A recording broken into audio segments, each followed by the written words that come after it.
भाग्य बताने वाले ढेर मिलेंगे, पर भाग्य बनाने वाला ढेर नहीं होता। भाग्य बनाने वाला तो देवाधिदेव महादेव ही। बता कोई भी देगा, कोई भी बता देगा। तुम्हारा अभी आने वाला समय तुम्हारा राजसी सुख है, राजसी सुख। बताने वाले तो ढेर मिले। अरे तुम तो एमएलए बनने वाले थे, तो फिर क्यों नहीं बना? सारे राशि सुख थे, गज योग, ये योग, वो योग, सारा सुख था। फिर क्या तकलीफ आ गई?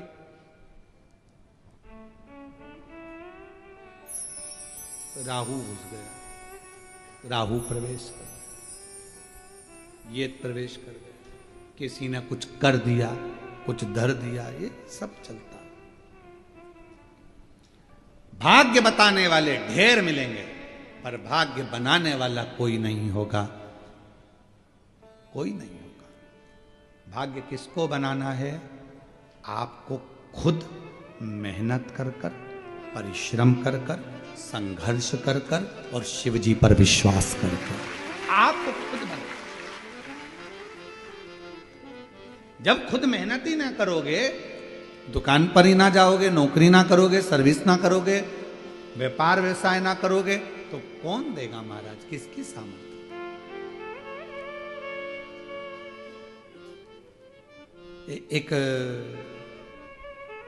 एक हमारे परिचित थे, अच्छे पुराने परिचित थे, तो वो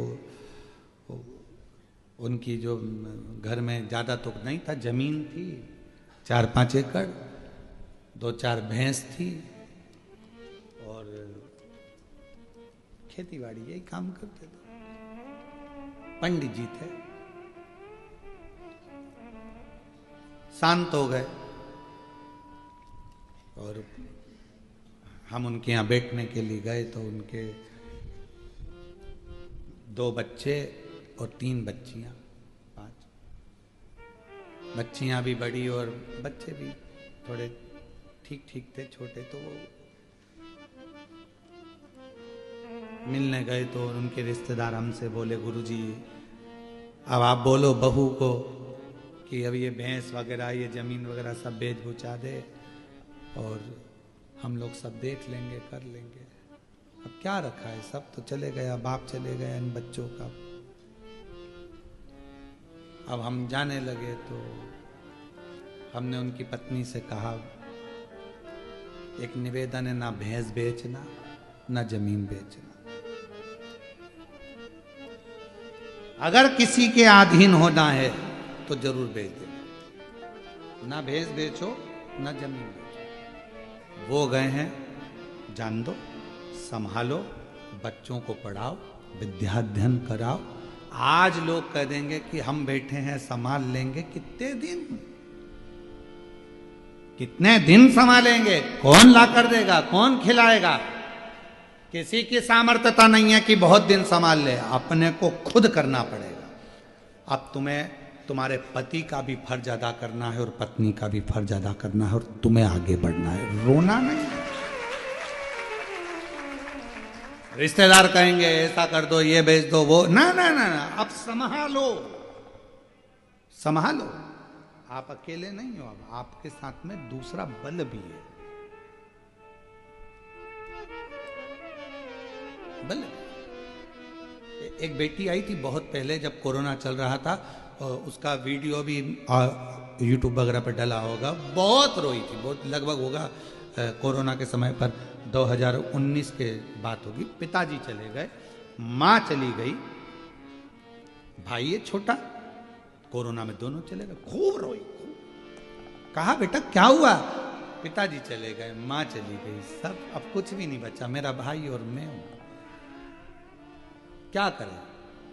मैंने कहा पढ़ाई कर रही हो? हाँ। भाई पढ़ रहा है? हाँ। तो हमने कहा एजुकेशन जैसा धन तुम्हारे पास में है, तो फिर रोना क्यों बेटा? माता पिता गए हैं, शिव को पिता मानो, पार्वती को मां मानो, और उस माता पिता का फर्ज अब स्वयं अदा करो। भाई को भी पढ़ाओ, खुद भी पढ़ो। आज मैं उस बेटी को, जो कि छत्तीसगढ़ की रहने वाली है, उस बेटी को मैं धन्यवाद दूंगा, बिलासपुर की वो बेटी आज डॉक्टर बन गई है और उसका भाई इंजीनियरिंग कर रहा है। साधुता दूंगा मैं, हिम्मत मत हारो। ये कहने वाले कह देते हैं हमारे पास आ जाओ हम संभाल लेंगे, हमारे पास आ जाओ हम खिला देंगे, हमारे पास रहो, अब हमें है ना सब देख लेंगे, सब संभाल लेंगे, ये भेज दो वो भेज, ना ना ना ना, अपने पर आश्रित। मेहनत करो, खुद पर विश्वास करो। कोई किसी का साथ नहीं देता, कोई नहीं देता। जब थोड़ा सा धन की जरूरत होगी ना, और कह देना ताऊ जी, ताई जी, चाची जी, चाचा जी, काका साहब, हमको 5 लाख रुपए की जरूरत है, तो पसीने छूट जाएंगे। मामा जी, फूफा जी, 8 लाख रुपए की जरूरत है, 10 लाख की जरूरत है, पसीने छूट जाएंगे। कोई नहीं देता। अपना बल अपने साथ रखो, विश्वास रखो कि मैं अकेली नहीं, मैं अकेला नहीं, मेरे साथ मेरा शिव है, और एक दिन मुझे सिंहासन पर बिठा कर रहेगा, मंजिल तक पहुंचाकर। अंजना मां रो रही हैं, नैनों से जल बह रहा था। क्या हो गया? गौतम बाबा ने पूछा। संतान का सुख नहीं है। संतान का सुख नहीं है तो रोने की जरूरत क्या है? होगा। तूने शिव जी की आराधना करी है? नहीं। शंकर की साधना करी है? नहीं। कभी पार्थिव लिंग का पूजन करा है? नहीं। व्यक्ति वही रोता है जो कभी शंकर के मंदिर में एक लोटा जल नहीं चढ़ा सका, कभी पार्थिव का पूजन नहीं कर सका, कभी पार्थिव लिंग नहीं बनाया, कभी शिव की आराधना नहीं करी, कभी विश्वास रखकर शिव महापुराण की कथा नहीं सुनी। एक बार शिव महापुराण की कथा को अगर किसी ने दिल लगाकर सुन लिया तो उसका दिल दिल नहीं रहता, शंकर का शिवालय हो जाता है, मंदिर बन गया, घर, ये शिव का मंदिर, उसके अंदर शिव बैठ गए, भीतर शंकर बैठा। क्यों रो रहे हो? कभी तुमने पूजन करी? नहीं। आराधना करी? नहीं। साधना करी? नहीं, कभी नहीं करी। जाओ एक लोटा जल चढ़ाओ। गौतम बाबा ने कहा पार्थिव पूजन करो।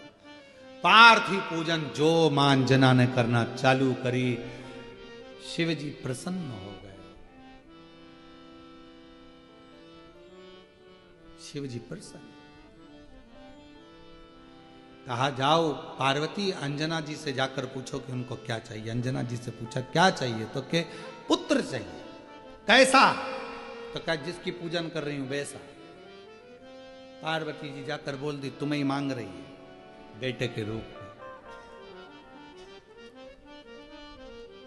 शंकर भगवान ने जाकर कहा अंजना मां से, मेरे जैसे बेटा को जन्म मेरा ही प्रतिबिंब स्वरूप तेरे गर्भ से प्रकट होगा। शिव जी का तेज पवन देवता लेकर गए, अंजना माता के गर्भ में स्थापित कर दिया, और केसरी और पवन के पुत्र श्री अंजना माता के गर्भ से पवन तनय संकट हर मंगल मूरत राम लखन सीता सहित हृदय